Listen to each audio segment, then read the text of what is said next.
हरि बोल। बड़े सौभाग्य का क्षण है कि आज भी हमें सत्संग और कीर्तन का परम सौभाग्य प्राप्त हो रहा है।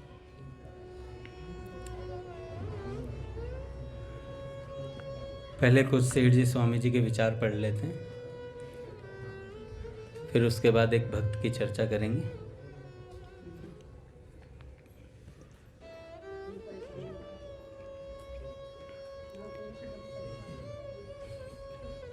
पूज्य श्री स्वामी राम सुखदास जी महाराज कहते हैं, एक उनका तकिया कलाम है महाराज जी का कि गोविंद गोपाल की जय, गोविंद गोपाल की, गोविंद गोपाल की, गोविंद गोपाल की। तो स्वामी जी महाराज ने कहा, शिक्षा देने वालों की संत महात्माओं की कमी नहीं है। ध्यान से सुने महाराज, आवाज ना हो बिल्कुल भी। शिक्षा देने वालों की संत महात्माओं की कमी नहीं है, प्रत्युत हमारी लगन की कमी है। कोई अच्छा गुरु मिलेगा तभी हमारा उद्धार होगा। यह बात मन से निकाल दो, यह बात मन से निकाल दो। केवल आपकी लगन चाहिए, केवल आपकी लगन चाहिए। तो बाबा कहते हैं, पूज्य राधा बाबा, कि मैं बार बार कहता हूं कि वृंदावन की किसी भी वस्तु का चिंतन कीजिए। चिंतन करते करते मान लें कि पेड़ का चिंतन करते करते ही आप मर गए। वृंदावन की किसी भी वस्तु का चिंतन आप करें, किसी पेड़ का ही चिंतन कर लें, और चिंतन करते करते ही आप मर गए। और पेड़ बने तो ऐसा वैसा पेड़ नहीं बनेंगे, मामूली पेड़ नहीं बनिएगा, वृंदावन का सच्चिदानंदमय पेड़ बनिएगा। और चाहते ही गोपी बनकर, सखा बनकर, जैसा रूप चाहिएगा वैसा ही बनाकर साक्षात युगल की सेवा में पहुंच जाइएगा। ये पूज्य बाबा कहते हैं कि बार बार मैं कहता हूं कि वृंदावन से संबंधित किसी भी वस्तु का चिंतन कीजिए। तो अगर वो चिंतन करते करते भी हम मर गए तो हम ब्रज के वृक्ष का चिंतन कर रहे हैं। बाबा तो कहते हैं अमरूद के पेड़ का, किसी भी वस्तु का, कोई भी वस्तु, मान लो किसी पेड़े की दुकान का कर रहे हैं पेड़े की दुकान, बिहारी जी के बाहर गली में ढोकला मिल रहा है चटनी के साथ हरी, उसका चिंतन करते करते अब मर गए तो क्या बनिएगा? चीला नहीं बनेगा ढोकला बन गए नहीं भैया, वृंदावन के किसी भी वस्तु का चिंतन करेंगे तो वृंदावन में ही जन्म मिलेगा और प्रिया प्रीतम की सेवा मिलेगी महाराज। इसलिए बाबा का और जितने भी संत हैं जो लीला चिंतन करते हैं, जैसे अपने पूज्य भैया भी हैं, तो लीला चिंतन करते हैं तो प्राय यही कहते हैं कि वृंदावन से संबंधित वस्तुओं का चिंतन साधक को करना चाहिए। बाबा ने तो 500 शब्दावलियाँ, वैसे तो उन्होंने 5000 बताई थी साधु कृष्ण प्रेम जी को, पर 500 उपलब्ध हैं उनकी पुस्तक में। तो कोई उन 500 को पढ़ना शुरू करे, कम से कम 1-1.5 घंटा तो निकल जाता है उसमें। चलो वो तो छोड़ो, वो तो पूज्य बाबा की दी हुई है, अपने भैया की दी हुई लीला चिंतन को ही कर लें। पूज्य दादा को प्रणाम। तो पूज्य बाबा ने कहा कि मैं बार बार कहता हूं, वृंदावन से संबंधित वस्तुओं का चिंतन कीजिए। स्वामी जी ने कहा कि बिगड़ी जन्म अनेक की, सुधरे अब ही आज। बिगड़ी जन्म अनेक की, सुधरे अब ही आज। हो ही राम को नाम जप, तुलसी तज कुसमाज। तुलसी तज कुसमाज। एक बार एक साधक ने सेठ जी को पत्र लिखा और सेठ जी से कहा, बहुत अमीर साधक थे दादा, वो बड़े मतलब समृद्ध थे, पैसे था उनके पास काफ़ी। तो उन्होंने सेठ जी को लिख के भेजा कि सेठ जी मेरे पास कुसंग नहीं है, मेरे पास कुसंग नहीं है, तो मैं आराम से भजन कर सकता हूँ, पर भजन बन नहीं रहा है। तो सेठ जी ने कहा, देख भाई, कुसंग केवल व्यक्तियों का कुसंग नहीं होता है। ये जो तू धन मान सम्मान का चिंतन करता रहता है ना, और वस्तुओं का चिंतन करता रहता है, बड़ी बड़ी लग्जरी गाड़ियों का चिंतन करता रहता है, ये भी कुसंग से कम नहीं है। तो सेठ जी ने ये बात बोली, तो उन्होंने कहा, सेठ जी करूं क्या? कह रहे, भाई तू ये मत सोच, कुसंग नहीं, कुसंग तो तेरे चारों तरफ है। कुसंग तो तेरे चारों तरफ है। बात यह है कि भजन, भगवान के नाम का स्मरण और चिंतन कितना हो रहा है। चिंतन बढ़ेगा तो कुसंग हटेगा, चिंतन नहीं बढ़ेगा तो कुसंग तो हावी होगा ही होगा। क्योंकि पाप की तरफ वृत्ति, उस दिन भी मैंने कहा था, स्वाभाविक है हमारी। पाप करना, कुछ भी बोलना, वो हमारा स्वाभाविक है हमारे, क्योंकि हम कलयुगी जीव हैं। तो हमारा स्वभाव किधर है? नीचे की तरफ जाने का है। हमेशा पतन के रास्ते खोजते रहना, यही हमारा स्वभाव है। और अस्वाभाविक क्या है? भजन करना, भगवान की तरफ बढ़ना हमारे लिए भी अस्वाभाविक है। तो होना है इसका उल्टा। संसार का चिंतन तो अस्वाभाविक होना चाहिए और भगवान का चिंतन स्वाभाविक होना चाहिए, स्वभाव में पड़ जाना चाहिए। वो होगा कैसे? संसार का चिंतन कैसे हुआ स्वाभाविक? संसार का चिंतन करते करते। हमें बचपन से ही सिखाया गया कि संसार में रहना है, बचना, खाना, कमाना है, तो इसलिए संसार का चिंतन स्वाभाविक हो गया हमारे जीवन में। ऐसे ही जब हमारे जीवन में भगवान का चिंतन, हमें ये पता चल जाएगा कि हाँ, भगवान को हमें पाना है, भगवान हमारी आवश्यकता है, तो हमें जबरदस्ती नहीं करना पड़ेगा, वो स्वाभाविक होगा फिर हमारे जीवन में। जैसे अभी संसार का चिंतन पीयूष प्रभु करना पड़ता है, रहता ही है। भगवान का चिंतन करना पड़ता है, मजबूरी, मतलब जोर लगाना पड़ता है भगवान की तरफ जाने में। पट खुलेंगे महाराज। श्री राम जय राम, जय जय राम, जय जय राम। श्री राम जय राम, जय जय राम।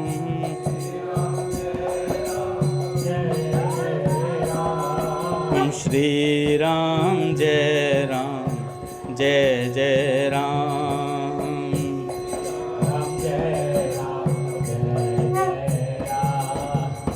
राम नाम रसिया श्री हनुमान, राम नाम रसिया श्री हनुमान। अवध सरयू अति अभिराम, अवध सरयू अति अभिराम। जय जय श्यामा, जय जय श्याम।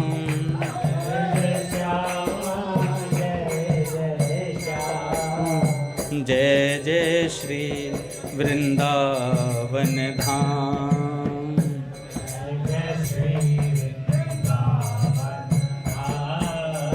बोले गुरुदेव भगवान की जय, राधा माधव सरकार की जय।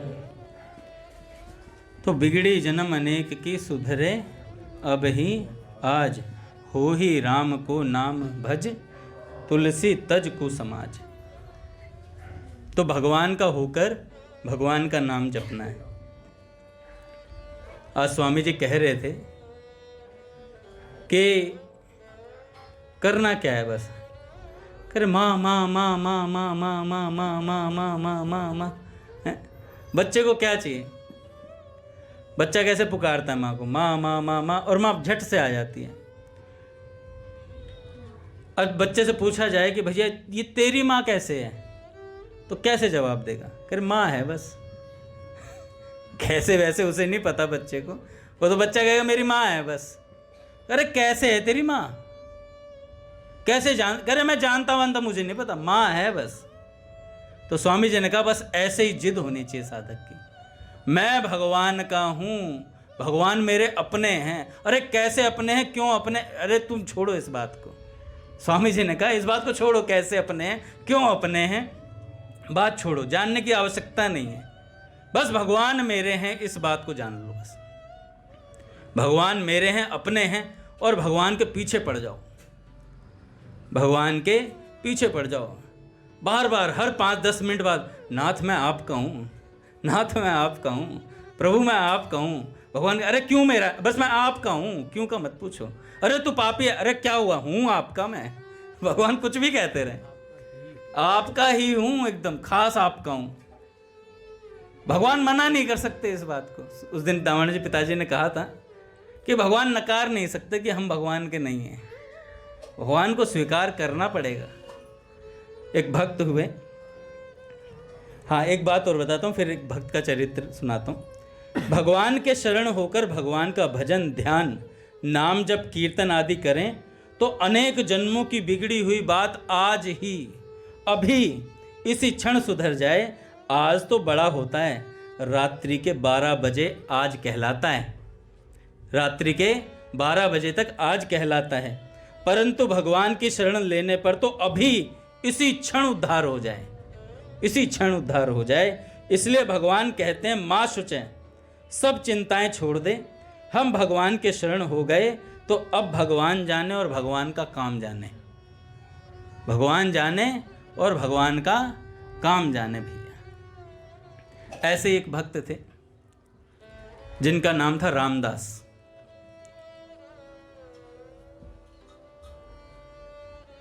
एक नदी के किनारे कोई गांव था, उसमें रहते थे। चर्मकार थे, जूतों को सिलना, कोई नए जूते मांगे तो उसके लिए नए जूते बना देना, ये उनका काम था बस। घर में 3 मेंबर, एक उनका पुत्र, एक पत्नी और एक वो स्वयं, 3 मेंबर थे। ज़्यादा कोई व्यवस्था थी नहीं उनके पास कि बहुत ज़्यादा रुपया पैसा हो, और अपना उतना ही कमाते थे जितने में एक दिन का खर्च चल जाए, एक दिन का खाना पीना भोजन हो जाए, उतना ही कमाते थे, उतना ही काम करते थे। उसके बाद सत्संग में चले जाते थे। एक जगह सत्संग होता था, ज़्यादा पढ़े लिखे नहीं थे, बुद्धि भी नहीं थी इतनी ज़्यादा पढ़ने लिखने की, तो अनपढ़ समझ लो, बिल्कुल पढ़ना लिखना बिल्कुल नहीं जानते थे। 3 जने, और उसमें भी क्या स्वभाव था, अपना बाजार गए, बाजार में जाकर अपना छोटा सा ठिया लगाते थे, और उसी पर कोई चप्पल बनवाने आ गया, टूटी हुई चप्पल बनाई, वो चप्पल बना दी, 2-5 रुपये किसी ने दे दिए तो अपना रख लिए। उन्हें पता रहता था कि इतने में मेरे घर का खर्च आज चल जाएगा। अपना चुपचाप उठाते बोरिया बिस्तरा और अपना जा कर के, शाम को सत्संग होता था, उस जगह निरंतर बैठ जाते थे जा कर के। अनपढ़ होते हुए भी एक खास बात थी उनके भीतर कि उन्हें सत्संग में जाना रुचिकर लगता था। तो पूज्य प्रेमानंद जी महाराज ने कहा आज कि सत्संग में रुचि हो गई तो समझ लो भगवान का दर्शन होने वाला है, भगवान ने हमारे कल्याण का संकल्प ले लिया है, इसीलिए भगवान की तरफ रुचि हुई है। संत मिले हैं, सत्संग मिला है, कीर्तन मिला है, और भगवान ने इस बार संकल्प कर लिया कि हमें दर्शन देंगे, इसलिए ये हुआ है, अन्यथा ये होता ही नहीं, ये व्यवस्था ही नहीं बैठती। प्रेमानंद जी महाराज कह रहे थे कि सत्संग में रुचि होना कोई साधारण बात है क्या? जीव जब जाता है तो एक सत्संग का स्वाभाविक फल है। किसी का मन नहीं लगता तो उसे नींद आती है, आप देखना नींद आती है, क्यों आती है? क्योंकि उसकी इंद्रियों को विश्राम मिलता है।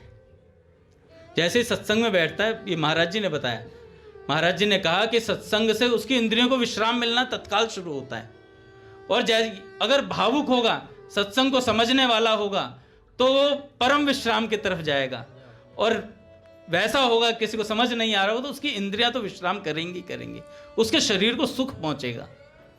इसलिए सत्संग में नींद आती है। और कई संत कहते हैं भैया तुलसी पूरब पापते हरि चर्चा न सुहाए, ये भी बात ठीक है, लेकिन सो तो जाता ही है जीव, और नहीं सोता है तो फिर परम विश्राम को प्राप्त होता है।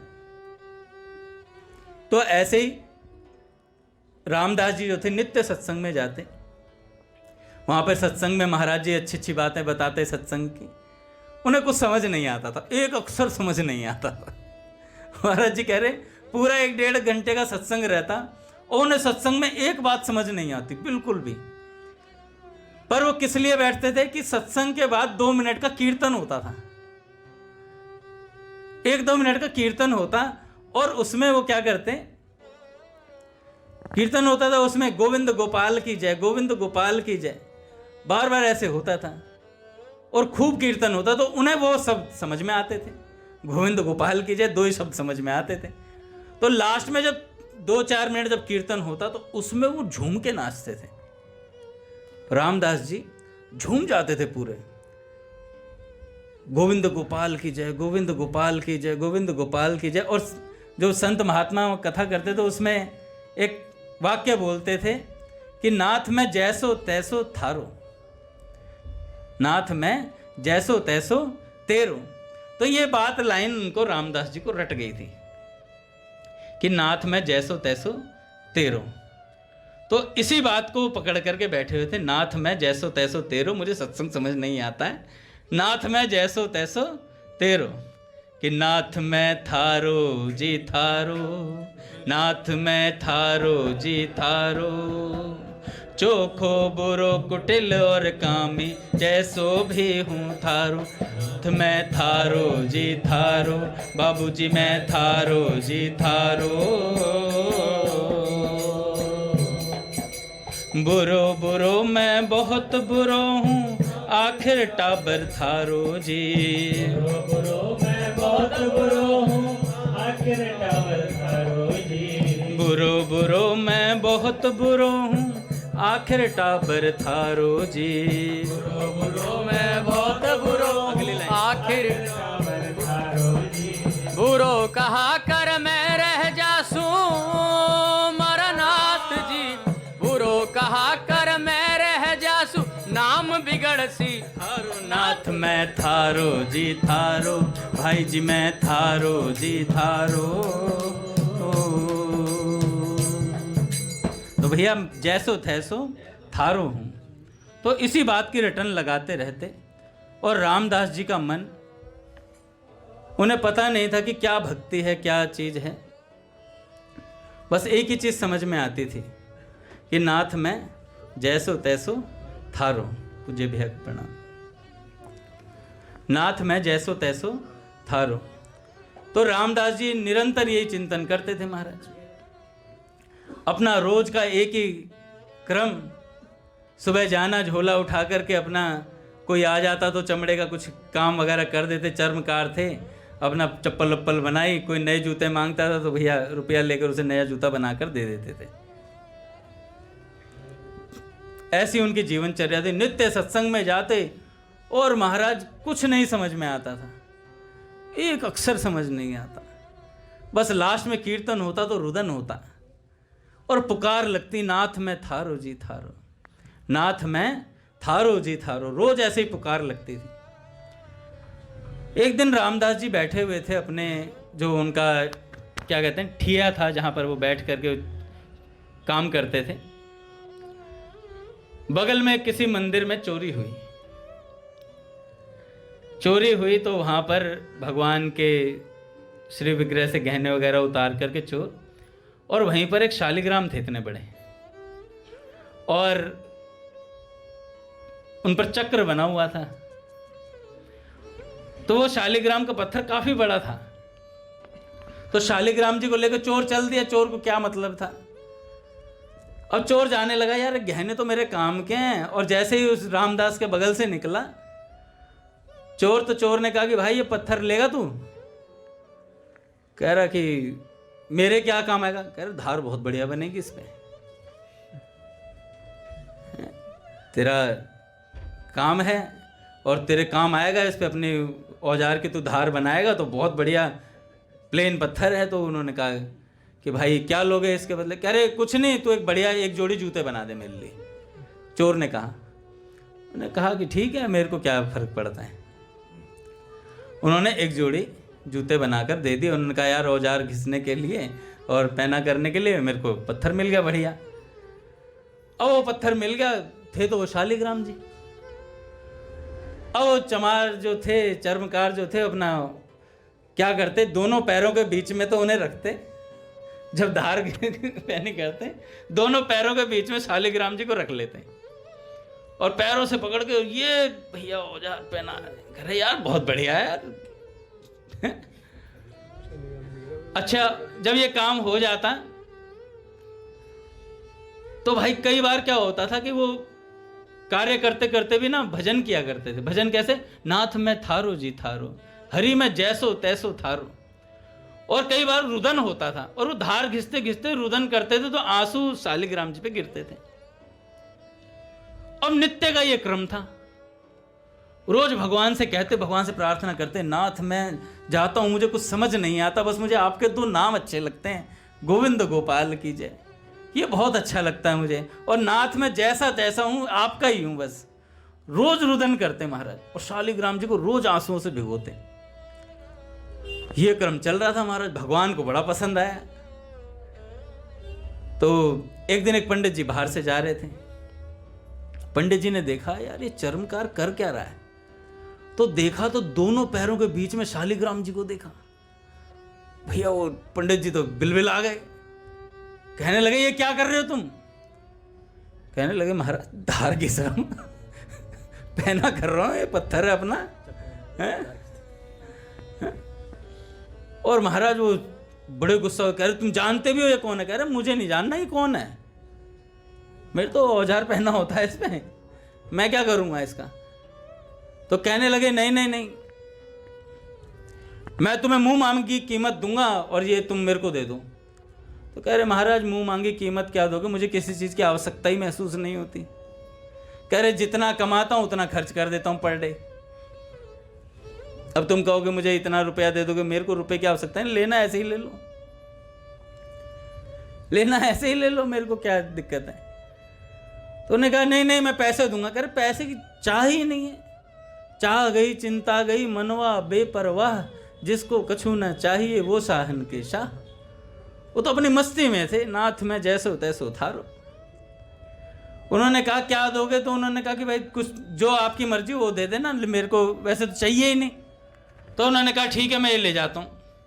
और भाई पंडित जी लेकर गए शालिग्राम जी को। पहले तो जाते ही उन्होंने देखा पैरों के नीचे दबा रखा था, तो जाते ही पहले शुद्ध किया, गंगा जल और ये पंचामृत से स्नान करा रहे हैं उन्होंने शालिग्राम जी को। और भैया पूजा पाठ धूप बत्तियाँ और महाराज स्तोत्र गा रहे हैं फटाफट फटाफट। 2-3 दिन हुए, भगवान ने कहा यार बर्दाश्त नहीं हो रहा है। रात्रि में स्वप्न में भगवान की आवाज सुनाई दी। भगवान ने कहा भाई ये तेरा पंचामृत और ये जो ये सब चीजें हैं ना, रस नहीं आ रहा मुझे इसमें। कह रहे महाराज इसी से तो होती है आपका पूजा अर्चन। कह रहे बिल्कुल स्वाद नहीं है, बिल्कुल स्वाद नहीं है। कह रहे मैं आपकी स्तुतियां कर रहा हूं। कह रहे बिल्कुल रस नहीं है, बिल्कुल आनंद नहीं आ रहा मुझे। कह रहे प्रभु ये तो आपके दिए हुए, आपके संतों ने लिखे हैं इतनी बड़ी बड़ी बातें और ये सारी चीजें। कह रहे बिल्कुल सही बात है, संतों ने बहुत बड़े, पर मुझे नहीं आ रहा स्वाद। पूज्य महाराज जी कह रहे हैं कि भगवान की मर्जी है, भगवान कब किस वस्तु को ग्रहण करना चाहते हैं ये भगवान का विषय है। कह रहे प्रभु की अपनी लीला है, प्रभु का अपना स्वाद है, प्रभु जैसा चाहें वैसा करेंगे। और महाराज भगवान ने कहा भाई देख मुझे वापस मेरे रामदास के पास छोड़िया, मुझे आनंद नहीं आ रहा थे। कह रहे प्रभु मैं तो आपको शहद देसी है, मैं कोई कंपनी वालों से कोई डिबिया वाला नहीं लाया हूं प्रभु, दही भी घर पे ही जमाई है और दूध भी अपनी गैया का है प्रभु, सब कुछ प्योर है। कह रहे प्योर है, मुझे उससे मतलब ही नहीं है, मुझे स्वाद नहीं आ रहा, बस खत्म कहानी है। मुझे तो वहीं रामदास के पास ही स्वाद आ रहा था। कह रहे प्रभु आपको पैरों के नीचे, अरे जब वो पैरों के नीचे मुझे रखता है ना तो मुझे ऐसा लगता है कि ये मेरी शरण में आ गया हमेशा के लिए, मुझे ऐसी अनुभूति होती है। सच बता रहा हूं पंडित जी, वो जब पैर रखता है ना तो मेरे को ऐसा लगता है क्या स्पर्श हुआ है मेरे, भगवान को प्रसन्नता होती। भगवान कह रहे मुझे इतना आनंद आता है, और जब उसके आंसू गिरते हैं तब तो मैं सराबोर हो जाता हूं, मुझे ये पंचामृत सब फीके नजर आते हैं, उसके आंसुओं में जो दम है ना वो आपके जो पंचगव्य सब चीजें लेके आए ना, मेरे में मजा ही नहीं आता है इसमें, उसके आंसुओं में कुछ खास बात है। ऐसी बात बोली तो पंडित जी सुबह सुबह गए शालिग्राम जी को लेके गए कि भाई और रामदास के जैसे घर के सामने अंदर घुसे तो जाकर क्या देखते हैं, बड़ा विचित्र दृश्य था। रामदास बैठा हुआ है, आंसुओं की धार बह रही है और प्रभु से कह रहा, प्रभु मुझे कब दर्शन दोगे, प्रभु मुझे कब दर्शन दोगे। नाथ मैं जैसो तैसो थारो के अखियां हरि दर्शन की प्यासी, अखियां हरि दर्शन के प्यासी। देखन चाहत कमल नयन को, नित प्रति रहत उदासी। देखनु चाहत कमल नयन को, निस दिन रहत उदासी। अखियां हरि दर्शन की प्यासी, हरि दर्शन के प्यासी। जैसे ही रामदास जी को रुदन करते देखा, पंडित जी दौड़े हुए गए। पंडित जी ने कहा, रामदास धन्य है तेरे माता पिता जिन्होंने तुझे जन्म दिया है, धन्य है तेरी भक्ति। तो रामदास ने कहा, मैं भक्ति कब करता हूं प्रभु। तो पंडित जी ने कहा, ये है क्या जो तू रुदन कर रहा है। इस व्याकुलता को पाने के लिए बड़े बड़े लोग तरसते हैं, जो व्याकुलता तेरे पास है रामदास। तो कह रहे, पंडित जी मेरे पास कुछ नहीं, मेरे को तो कुछ समझ में नहीं आता, बस गोविंद गोपाल की जय ये चीज समझ में आती है, और नाथ में जैसो तैसो थारो ये चीज सत्संग में समझ, रोज जाता हूं पंडित जी, कई साल हो गए सत्संग में जाते हुए, इन 2-3 चीजों के अलावा मुझे कुछ समझ नहीं आया आज तक। और बस मन करता है कि जिस बारे में सत्संग में बताया जाता है उनको देखने की लालसा जग गई है, बस मन करता है कि भगवान मिले मुझे। तो उन्होंने कहा, अरे बाप रे, इस व्याकुलता के लिए लोग तड़प रहे हैं, इस विकलता के लिए लोग तड़प रहे हैं। ये विकलता कई वर्ष सत्संग करने पर नहीं हो पा रही है जीव की, जो तेरे अंदर हो गए, तेरे को भगवान ने पसंद कर लिया प्यारे। ऐसी बात बोली तो पंडित जी ने कहा कि ये जो तू जानता है ये कौन है। तो कह रहे, पंडित जी मुझे नहीं पता ये कौन है, ये तो आप मुझसे ले गए थे। कह रहे, शालिग्राम भगवान है साक्षात, ये भगवान है। ऐसे रामदास जी ने बोला, और रामदास जी ने कहा, मैंने तो इनको पैरों के नीचे रखा है। और महाराज तुरंत के तुरंत और दहाड़ मार के रोने लगे, कहने लगे, नाथ एक तो कुछ समझ नहीं आता, ऊपर से अपराध कर बैठा, आपको चरणों के नीचे दबा लिया, अब कैसे होगा मेरे साथ, अब क्या करूंगा मैं। ऐसी बात बोली और पंडित जी से कहा कि पंडित जी इसका क्या करूं मैं। कह रहे, भैया ये भगवान तेरे पास रहना चाहते हैं, मुझसे खुद स्वप्न में मेरे को भगवान ने कहा है। तो रामदास ने कहा, ये मेरे पास रहना चाहता, ऐसा इन्होंने बोला है। कह रहे, हाँ रामदास, इन्होंने खुद बोला है कि मुझे इसका पैरों के नीचे दबाना अच्छा लगता है, और ये जब रोता है ना तो मेरे को इसके जो आंसू मेरे ऊपर गिरते हैं मुझे बहुत प्यारे लगते हैं। तब रामदास ने कहा कि प्रभु लाओ फिर इन्हें मेरे पास। और उनके घर में एक फटा सा कपड़ा था, उसी में लपेटकर रामदास ने घर में रख लिया। और अगले दिन जब बैठे तो भैया जब कोई ऐसी बात सुन ले तो और व्याकुलता बढ़ जाती है। शालिग्राम जी की तरफ देखकर कहने लगे, प्रभु जब इतनी बात आपको पता है कि आप मुझसे प्रेम करते हैं, इतनी बात मुझे पता चल गई है, तो फिर दर्शनों में विलंब क्यों है। फिर दर्शनों में किस बात की आपको लाज, किस बात की आ रही है। या तो हो सकता है कि मैं आपके दर्शनों के लायक ना हूं, इसलिए शायद आप ना आना चाहते हो सकता है मेरी औकात ना हो, मुझे कुछ समझ ना आता हो, इसलिए आप नहीं आना चाहते हो। पर नाथ मैं जैसो तैसो थारो हूं, और मैं दर्शन पाके रहूंगा प्रभु, मुझे दर्शन दो। और ऐसे महाराज व्याकुल हो गए, बहुत ज्यादा व्याकुल हुए कि दर्शन को नैना तपे, वचन सुनन को कान, मिलवे को हियरा तपे, जिए के जीवन प्राण। और बार बार रुदन करते महाराज, बार बार भगवान से कहते, हे नाथ मुझे दर्शन दो, हे नाथ मेरे नेत्रों के सामने प्रकट हो जाओ। तब संत भगवान कहते हैं कि देखो भैया, अव्यक्त परमात्मा को व्यक्त करने की सामर्थ्य साधक की व्याकुलता में होती है, साधक की विकलता में होती है। और ये विकलता जिसको प्राप्त हो जाती है उसके सामने अव्यक्त भी व्यक्त हो जाता है। भगवान के हृदय में बात कौंध गई। इतनी प्रार्थना रामदास जी ने करी और कहा कि प्रभु अब मुझसे रहा नहीं जाता है, कहा भी नहीं जाता है और सहा भी नहीं जाता है, और प्रभु अब मैं नहीं रह पाऊंगा, अगर आपने दर्शन नहीं दिए तो मैं जीवित नहीं रह पाऊंगा।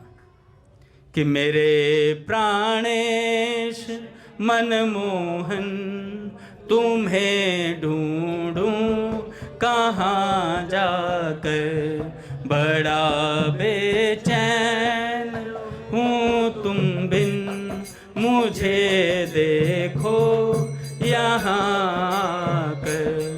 तुम्हारी याद आते ही झड़ियाँ सूख लग जाती, तुम्हारी याद आते ही झड़ियाँ सूख लग जाती, झड़ियाँ सूख लग जाती। तो फिर मन में आता है कि मर जाऊं जहर खाकर। तो फिर मन में आता है कि मर जाऊं जहर खाकर। छिपे हो तुम कहाँ जाकर, न आते हो बुलाने से। छिपे हो तुम कहाँ जाकर, न आते हो बुलाने से, न आते हो बुलाने से। मजा क्या तुमको आता है, हमें इस तौर तड़पा कर। मजा क्या तुमको आता है, हमें इस तौर तड़पा कर। मेरे प्राणेश मनमोहन तुम्हें ढूंढूं कहाँ जाकर। रामदास जी और रुदन करने लगे महाराज। अब भगवान ने कहा अब ये मेरे बिना रह नहीं पाएगा, और भगवान एक वैष्णव भक्त का वेश धर के उनके घर के बाहर पहुंचे, और पहुंच करके कहने लगे रामदास क्या कर रहा है। रामदास जी तो मग्न थे महाराज, गोविंद गोपाल की जय, नाथ में जैसो तैसो थारो। और विकलता इतनी भारी कि छाए रही व्याकुलता भारी, श्याम बिन वे श्याम बिन चैन नहीं आवे।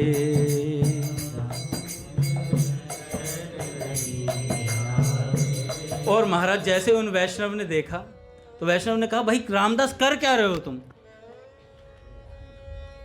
अरे भजन साधन 2 टाइम कर लेना चाहिए, सुबह और शाम को कर लेना चाहिए, थोड़ी जोत बत्ती कर दिया करो, ठीक है। भक्ति बहुत अच्छी चीज है, मैं मानता हूं। भाई वैष्णव बन के गए थे, तिलक विलक लगा के गए थे। तो रामदास ने कहा हाँ प्रभु वैष्णव भगवान बताइए। तो उन्होंने कहा कि 2 समय पूजा कर लिया करो, बाकी समय अपने काम धंधे पे ध्यान करो, कैसे खाओगे कमाओगे कैसे।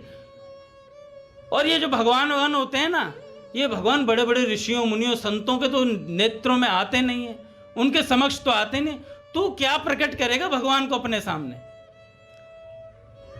तू क्या सोचता है, तू तो अनपढ़ गवार, वैसे तेरे सामने भगवान क्यों प्रकट होंगे। जब ऋषियों मुनियों की स्तुतियों पे वो नहीं आते हैं तब तेरे सामने क्यों प्रकट होंगे। तो इतनी बात सुनी और महाराज जो प्रत्यक्ष दर्शन को ध्यावे तो क्यों कठिन दरस सुन पावे। हैं? और व्याकुलता बढ़ गई तत्काल की, यार कठिन है दर्शन भगवान के, दर्शन होते ही नहीं मुझ जैसे जीवों को भगवान के। ऐसी मन में बात सोची और तत्काल उन वैष्णव भगवान से कहा कि प्रभु मैं नहीं जानता, आप कहते हैं ऋषियों मुनियों को दर्शन देते मुझे नहीं देंगे, मेरे को ये बात समझ में नहीं आ रही है अभी मेरे तो बस एक ही बात समझ में आ रही है, मैं भगवान के दर्शन करके रहूंगा। मुझे भगवान का दर्शन चाहिए, क्योंकि मुझसे अब कहा नहीं जाता, रहा नहीं जाता और सहा भी नहीं जाता। तो इसलिए अब मुझे भगवान का दर्शन अवश्य चाहिए। अब मैं रह नहीं पाऊंगा, मैं अपने प्राण त्याग दूंगा। और नेत्र नीचे करके रुदन करने लगे और कहने लगे, नाथ अब मुझसे रहा नहीं जा रहा है। ऐसी बात बोली और तत्काल जो वैष्णव सामने थे उन्होंने कहा, रामदास जरा नेत्र उठाकर तो देख। रामदास नेत्र उठाकर तो देख। तो जैसे ही रामदास जी ने नेत्र उठाए, सामने महाराज भगवान बांसुरी लिए और महाराज अपना मोर पिच्छ धारण किए हुए श्याम सुंदर अपने कटीले नेत्रों से उन्हें देखते हुए कहने लगे, प्यारे सामने देख, तेरे सामने खड़ा हूं मैं। और इतना देखा और महाराज रामदास को गले से लगा लिया। रामदास को गले से लगा लिया और कहा, ऐसी व्याकुलता मुझे बहुत अच्छी लगती है। जब भक्त व्याकुल होता है तो मुझे बहुत मजा आता है। पूज्य मलुकपीठ सरकार कह रहे थे कि जब भक्त रुदन करता है ना तो भगवान छिप छिप करके देखते हैं उसे। भगवान छिप छिप करके देखते हैं। कई साधक कहते हैं ना कि इतने वर्षों से रुदन कर रहा हूं, भगवान आए नहीं। अरे भगवान को मजा आ रहा है नाथ। भगवान को मजा आ रहा है। भगवान छिप छिप करके उसके प्रेम भरे भावों का आस्वादन करते हैं। और फिर भगवान नेत्रों के सामने जब आते हैं तो जन्म जन्म की प्यास बुझ जाती है। उसके बाद रामदास के सामने से जैसे ही भगवान अदृश्य हुए तो फिर रुदन करने लगे। और फिर उसके बाद तो महाराज रामदास जी का ऐसा जीवन हो गया कि पलक भर के लिए वे भगवान नेत्रों के सामने से हटते नहीं थे। उन्होंने अपना पूरा जीवन वासुदेव सर्वम, मतलब हर जगह भगवान दिखने लग जाते हैं। ये आखिरी स्थिति होती है भक्ति की, जब जर्रे जर्रे में भगवान दिखने लग जाएं कि ये देखो श्याम, ये देखो श्याम, ये ही तो है मेरे जीवन प्राण, ये देखो श्याम। तो हर जगह उन्हें श्याम सुंदर दिखाई देता है। तो व्याकुलता हमें पैदा करनी है। वो व्याकुलता कहाँ से मिलेगी? इसी कीर्तन और सत्संग को निरंतर बार बार वर मांग हूँ, हर्षि देव श्री रंग, पद सरोज अन पायनी, भक्ति सदा सत्संग। जब शंकर भगवान से सत्संग मांग रहे हैं, वो भी बार बार कहा, 2 बार कहा, 1 बार नहीं कि आज शाम को एक सत्संग चाहिए, बार बार सत्संग चाहिए। तो इसलिए हमें भी प्रार्थना करनी चाहिए और जो हमें मिला है उसका आदर करना चाहिए। बोले भक्त वत्सल भगवान की जय। आरती करते हैं।